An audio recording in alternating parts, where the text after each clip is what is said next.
Cerita dongeng kancil dan gajah yang takut tikus. Pada suatu hari, si kancil berniat berkunjung ke kediaman si tikus, sahabat lamanya. Pagi-pagi sekali si kancil sudah mulai berangkat dari rumah, agar dia tak terlalu siang tiba di rumah si tikus. Si tikus tinggal di sebuah kawasan kecil di pinggir hutan. Tempat itu sangat indah karena terdapat sebuah danau kecil di tempat itu.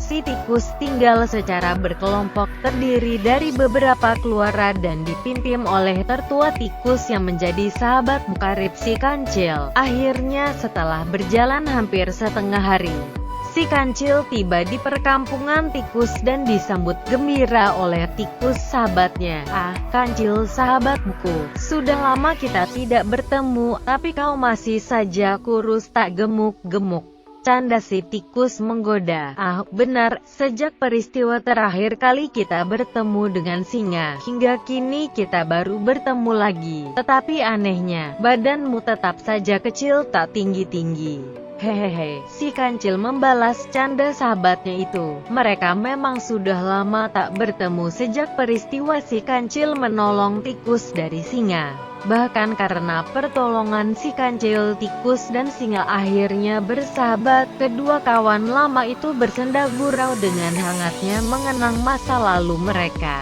Saling puji dan saling ejek seakan menjadi hal biasa yang selalu bisa mendatangkan tawa yang membuat mereka lebih akrab. Tapi beberapa waktu kemudian, mereka dikagetkan oleh tanah yang terguncang. Mereka lari keluar dari rumah karena mengira terjadi gempa bumi. Tak terkecuali si kancil, tetapi ternyata anggapan mereka salah.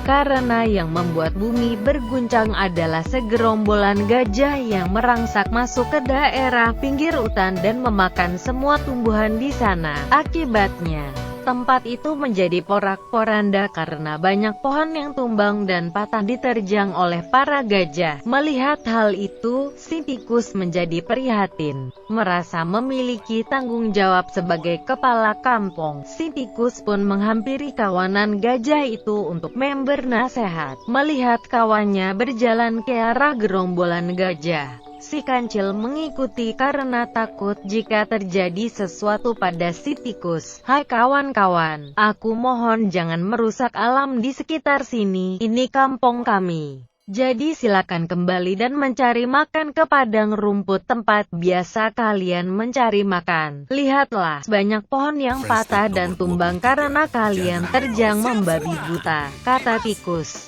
Mendengar ada yang berkata pada mereka, gerombolan gajah mencari-cari dari mana arah suara itu muncul. Lama merak mencari tapi tak melihat satu sosok yang mereka lihat. Tapi gitu mereka tahu bahwa yang berkata pada mereka adalah seekor tikus yang sedang berdiri di atas batu. Kontan mereka tertawa terbahak-bahak. Lalu datanglah satu gajah yang cukup besar menghampiri si tikus yang ditemani kancil di sampingnya. Mungkin gajah besar itu adalah kepala gerombolan. "Hai makhluk kecil, apa yang kau bilang?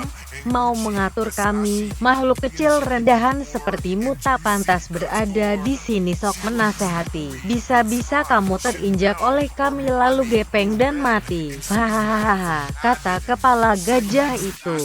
Si tikus terdiam. Dia agak takut karena gajah itu memiliki tubuh yang besar dan kuat, sedangkan dirinya bertubuh kecil dan lemah jika dibanding para gajah. Melihat temannya yang ketakutan, si kancil akhirnya ikut angkat bicara. "Hai makhluk sombong, kamu tak tahu dengan siapa kamu bicara," teriak kancil.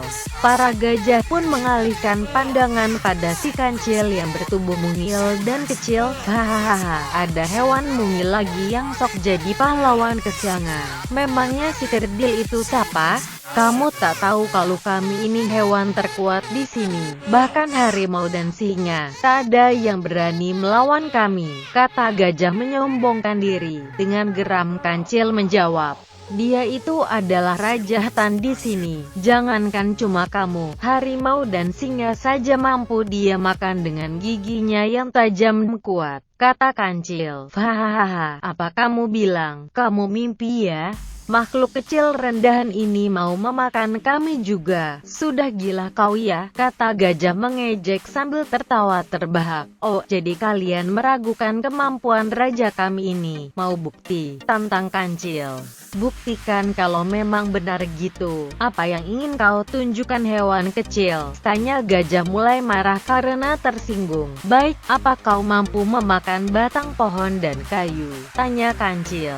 Hah, gila kau. Mana mungkin ada hewan yang mampu memakan batang kayu. Bahkan gigi singa dan harimau yang tajam tak akan mampu memakan kayu, kata gajah, seakan tertahu dengan siasat Kancil. Si tikus berusaha sok angkuh dan berani. Rajaku ini, giginya sangat kuat dan tajam. Jangankan daging kalian, batang kayu yang besar pun tak menjadi masalah untuk dirinya.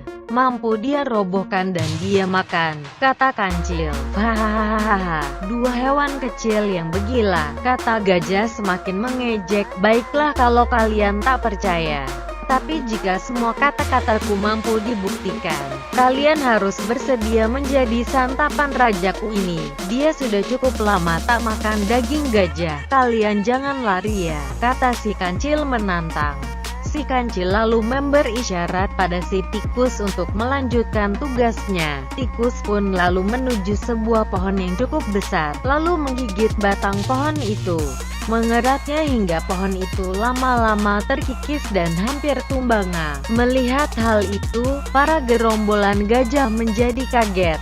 Mereka mengira bahwa tikus memang kuat dan mampu memakan segalanya termasuk mereka, tanpa menunggu komando.